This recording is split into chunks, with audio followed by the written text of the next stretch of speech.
माझे स्वतःचे 2 हॉटेल्स आहेत. तिथे कस्टमरला बोलवावं लागत नाही. तिथे चर्च आहेत, लोक चर्च बघतात वगैरे वगैरे, ते सगळं ठीक आहे. पण खरे कशासाठी येतात ते काय महाराष्ट्रात होणार नाही. तसं काय होणार नाही.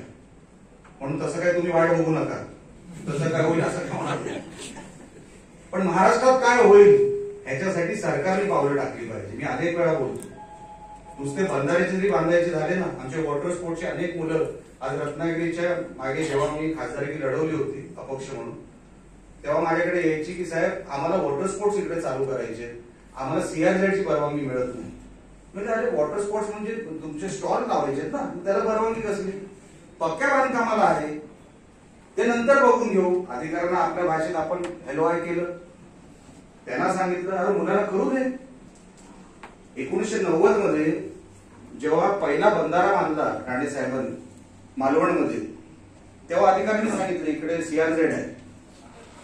अरे दगडी टाकायला कसला सीआरझेड? दगडीच टाकायचे ना, गाव वाचवायचं आहे. पण उगाच नियम कायदे सांगितले.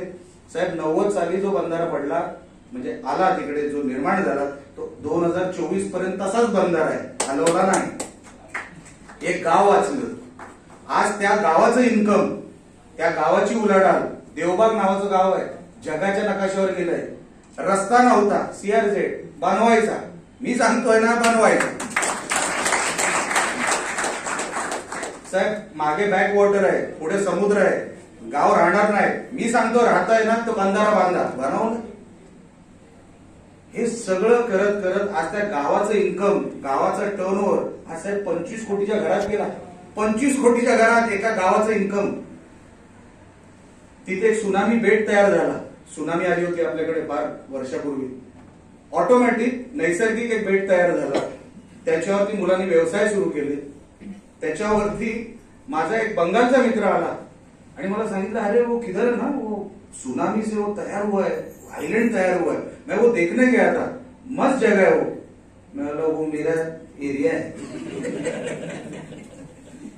म्हणजे विचार करा, त्याला माहित नव्हतं माझा एरिया, ते सोडून द्या.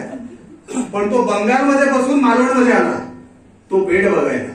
चर्चा झाली की असं एक आहे जे तिथे आपण सहज जाऊ शकतो. आपल्याला राहण्याची सोय आहे, ट्रान्सपोर्ट चांगला आहे, तिथे जेवण चांगलं आहे, मासे वगैरे वगैरे. आपली जी काय आपली युएसपी आहे.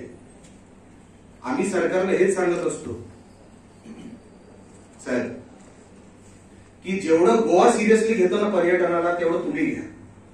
गोवाचा पूर्ण अर्थकारण हे पर्यटनावर आहे. गोवाचा एक सेपरेट बजेट हा पर्यटनावर आहे.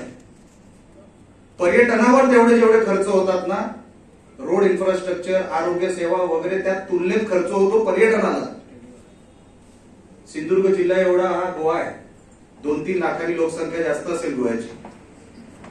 पण तरी पण पर्यटनाचा जो तिकडे खर्च होतो ना, त्यांच्या बजेटपैकी म्हणजे 100 रुपयातले 30